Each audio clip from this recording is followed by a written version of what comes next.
Hi, welcome to Kiran TV news. ఇటు BRS వారసుడు కేటీఆర్, అటు జగన్మోహన్ రెడ్డి, వీళ్ళిద్దరి మధ్య ఉన్న బంధం అనుబంధం మనందరికీ తెలిసిందే. గత ప్రభుత్వం ఉన్నప్పుడు ఆంధ్రప్రదేశ్ని ఏ రకంగా జగన్మోహన్ రెడ్డి గారు కేసీఆర్ కుటుంబం కోసం తాకట్టు పెట్టాడన్న విషయం మనందరికీ తెలిసింది. అయితే ఇప్పుడు తాజాగా కేటీఆర్ ఆంధ్రప్రదేశ్లో జగన్మోహన్ రెడ్డి ఓడిపోవడం గురించి కొన్ని కీలకమైన వ్యాఖ్యలు చేశాడు.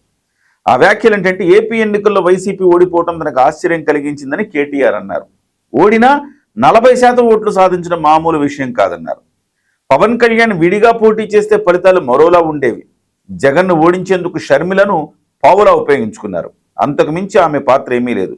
ప్రతిరోజు జనంలోకి వెళ్లే కేతిరెడ్డి ఓడిపోవడం కూడా ఆశ్చర్యమే అని ఢిల్లీలో మీడియా చిట్చాట్లో ఆయన అన్నారట. ఇదే అంశం మీద మనతో పాటు ఉన్నారు ప్రముఖ రాజకీయ విశ్లేషకుడు చంద్ర శ్రీనివాస్ గారు. ఆయనతో మాట్లాడు. సార్ నమస్కారం అండి. నమస్కారం. ఏం సార్, ఆశ్చర్యం కలిగించింది అంటున్నారు కేటీఆర్ గారు.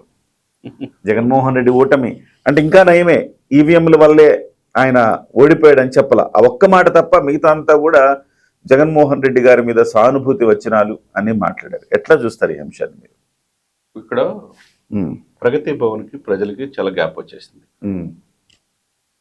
అక్కడ తాడేపల్లి ప్యాలెస్కి ప్రజలకి చాలా గ్యాప్ వచ్చింది. Simple logic. ప్రజలు వద్దనుకున్నారు, అక్కడ వద్దనుకున్నారు, ఇక్కడ వద్దనుకున్నారు. బాగా చెప్పారు. వీళ్ళిద్దరు కలిసి గతంలో జగన్ ఎలక్షన్స్కి కేసీఆర్ గారు డబ్బు పంపించారనేది టీడీపీ వాళ్ళతో సహా అందరూ ఆరోపిస్తున్నారు. అదే సమయంలో ఆయన గెలవడానికి ఈయన సహకరించాడనేది అందరూ తెలిసిన అంశం. ఇచ్చిపుచ్చుకున్న ధోరణి. అందుకని ఆంధ్రప్రదేశ్కి విభజన, ఆంధ్రప్రదేశ్లో తెలంగాణకి రావాల్సినవి కూడా వదిలేశారు జగన్మోహన్ రెడ్డి గారికి కేసీఆర్కి ఆ సంబంధం వల్ల. సరే, ఇరువురు పోయారు, శాలువాలు కప్పుకున్నారు, బొకేలు ఇచ్చుకున్నారు, భోజనాలు చేశారు తప్పితే దానివల్ల ఆంధ్రప్రదేశ్ ప్రజలకు ఒరిగిందేం లేదు. వీళ్ళ వ్యాపారాలు ముందుకెళ్ళి తప్పితే.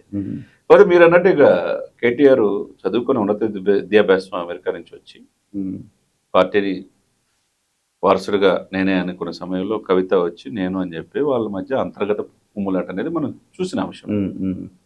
సరే, ఏదేమైనా కానీ ఆయన గెలిచిన వాళ్ళు చెప్తే పర్లా, ఘోరంగా ఓడిపోతే రేవంత్ రెడ్డి గారి చేతిలో విపరీతమైన కేసుల్లో ఫైల్ అవుతా ఉన్నాయి. వరుస పెట్టి ఒక్కొక్కటి కాళేశ్వరం ప్రాజెక్టుతో సహా. ఒక ఇంజనీర్ ఆస్తులు తీస్తే 150 కోట్లు. కాళేశ్వరం ప్రాజెక్టులో ఒక ఇంజనీర్ ఆస్తులు. అట్లా చాలా అవినీతి ఆరోపణలు ఎదుర్కొంటున్నారు. ఎవరిని వదిలిపెట్టే పరిస్థితిలో రేవంత్ రెడ్డి గారు లేరు. అదే సమయంలో అత్యంత ముఖ్యమైనది ఫోన్ ట్యాపింగ్ చేస్తే తప్ప అని అంటున్నాడు ఆయన. సరే, ఇవన్నీ కూడా ఒక శృతి మించి వ్యక్తిగత జీవితంలో ఎవరూ వెళ్ళకూడదనే అంశం. ఎప్పుడు వెళ్ళటం వల్ల ఇబ్బందులు వస్తాయి. అందులో న్యాయమూర్తులు వదల్లా, హీరోలు వదల, రకరకాల ఆరోపణలు వస్తాయి. సరే, అది పక్కన పెట్టండి. ఆ రోజే రేవంత్ రెడ్డి గారు చెప్పారు, ప్రభాకర్ నువ్వు ఎక్కడైనా వివిధ దేశాలను వెళ్ళినా నేను తీసుకొస్తున్నాడు, తీసుకొచ్చాడు చెప్పి. కట్ చేస్తే ఇవన్నీ నువ్వు గెలిచిన వాడు చెప్తే చెప్పొచ్చు, సలహాలు, ఉచిత సలహాలు. ఓడిపోయిన వాళ్ళు చెప్పకూడదు. ఎందుకు ఓడిపోయారో కూడా తెలియదు. 40% ఓటు అంటే మరి 40% ఓడినా అక్కడ 164 ఎమ్మెల్యేలు వచ్చినాయి. దాన్ని ఏమనాలి? 151 సీట్ల నుంచి 11 సీట్లకి ఎందుకు పరిమితమైంది అనే మాట ప్రజలు ఎందుకు ఇట్లా చేశారు అని చెప్పి ఆత్మపరిశీలన చేసుకోవాలని చెప్తే బాగుండేది. ఇంకొక అంశం కూడా ఇక్కడ జగన్మోహన్ రెడ్డి గారి ఓటమి మీద ఈయన తెలుసుకోవాల్సింది ఏంటంటే, 2014 సంవత్సరంలో కూడా జరిగిన ఎన్నికల్లో, తర్వాత జరిగిన ఎన్నికల్లో కూడా గెలుపోటముల మధ్య తేడా 1-2%లోనే ఉంది. కాబట్టి 40% ఓటింగ్ రావడం అంటే ఏ పార్టీ ఓడిపోయినా 39%, 40% వస్తుంది. గతంలో తెలుగుదేశం పార్టీ కూడా 2% తక్కువ వచ్చిందేమో, కానీ తెలుగుదేశం పార్టీకి కూడా వచ్చింది ఆ రేంజ్లో. సో అబ్బా 40% వచ్చింది అంటే జనం జగన్ పక్షాన ఉన్నారు అని ఆయన చెప్పాలనుకున్నారు బహుశా. ఎక్కడ చెప్పాలనుకున్నా ఎక్కడున్నారండి. ఇక్కడేమో అవకాశం లేదు. పవన్ కళ్యాణ్ గారు అద్భుతంగా చేస్తున్నాడు డిప్యూటీ సీఎంగా.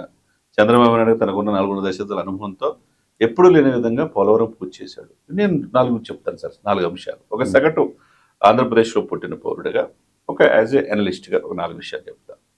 మరి కేసీఆర్ గారికి, కుమారుడు కేటీఆర్ గారికి కనపడిన 4 అంశాలు చెప్తాను. ఆంధ్రుల జీవనాడి పోలవరం ఎందుకు పూర్తి చేయలేకపోయాడు ఆయన మిత్రుడు జగన్మోహన్ రెడ్డి గారు? ఎందుకు జాబ్ క్యాలెండర్ తీసుకురాలేకపోయాడు? ఉద్యోగాల అవకాశాలు ఎందుకు వలస వెళ్తుంటే ఊళ్ళు ఖాళీ చేసి వెళ్ళిపోతుంటే ఎందుకు మాట్లాడలేకపోయారు? ఇవన్నీ గుర్తు రాలేదా? ప్యాలెస్ని విశాఖ ఋషికొండలను కరిగించేసి ప్యాలెస్ 500 కోట్లతో సుందరమైన విలాసవంతమైన భవనాన్ని కట్టుకున్నారే. మరి సగటు ఆంధ్రప్రదేశ్ పరిస్థితులు ఇబ్బందులు పడితే ఎందుకు కనపడలేకపోయారు? 3 రాజధానులను ఇప్పుడు ఫ్యామిలీ పెడతారు విశాఖపట్నం అని చెప్పేసి ఏ రాజధాని లేకుండా చేసినప్పుడు కనపడలేదా? రోడ్లు అస్తవ్యస్తంగా ఉన్నప్పుడు కనపడలేదా? శాండ్ మాఫియా, ల్యాండ్ మాఫియా, లేకపోతే మైనింగ్ మాఫియా, లిక్కర్ మాఫియా, ఇవన్నీ ఆయన కనపడలేదా? అదే లిక్కర్ స్కామ్లో వాళ్ళ సిస్టర్ కూడా, కవిత గారు కూడా తిహార్ జైలుకి వెళ్ళొచ్చింది, ఈయన కనపడలేదా? శరత్ చంద్రారెడ్డి ఆంధ్రప్రదేశ్ నుంచి వెళ్ళొచ్చింది, ఈయన కనపడలేదా? ఇవన్నీ ఉన్నప్పుడు ఈయనకి ఏం కనపడకుండా 40% ఉన్నారంటే ఇప్పుడు ఏంది, ఎందుకు ఓడిపోయారు? 151 సీట్ల నుంచి 11 సీట్లకి ఎందుకు పరిమితం అయిపోయారు? ప్రజల్లో వ్యతిరేకత పట్టే ఇలా అయిందనేది ఎందుకు చెప్పలా? మిత్రధర్మం అంటే లోపాలు జరిగింది చెప్పాలి సార్. అది స్నేహం. ఇద్దరు they are sailing in same boat sir. అక్కడ అన్న చెల్లెలకు పడదు, ఇక్కడ అన్న చెల్లెలకు పడదు, అంతేనంటారా? మరి సో క్లారిటీ అక్కడ ఆయన అవినీతి ఆరోపణలు ఆయన మీద వచ్చినాయి, ఇక్కడ ఈయన అవినీతి ఆరోపణలతో పాటు వేరే వేరే ఆరోపణలు కూడా ఈయన మీద వచ్చినాయి. ఈయన ఇంకా 2 ఆకులు ఎక్కువ చదివాడు. సో ఇద్దరు కూడా selling in the same boat కాబట్టి వాళ్ళిద్దరి మీద ఒకళ్ళకొకళ్ళకి ఆపేక్ష, అనురాగం, ఆప్యాయత, అనుబంధం ఉండడంలో తప్పు లేదని నేను అనుకుంటున్నాను. మేబీ అందుకనే ఒకరికొకళ్ళు అంటే ఆ మాత్రమైన స్నేహధర్మం ప్రకారం ఏదో ఆత్మ సంతృప్తి కోసమో ఏమో మంచి మాటలు తన మిత్రుడు చెప్తే ఆయన కూడా ఆనందం, నిజమే నాకు మంచి పరిస్థితి ఉండదని భావాలతో ఆయన ఉంటాడు, ఈయన ఉంటాడు.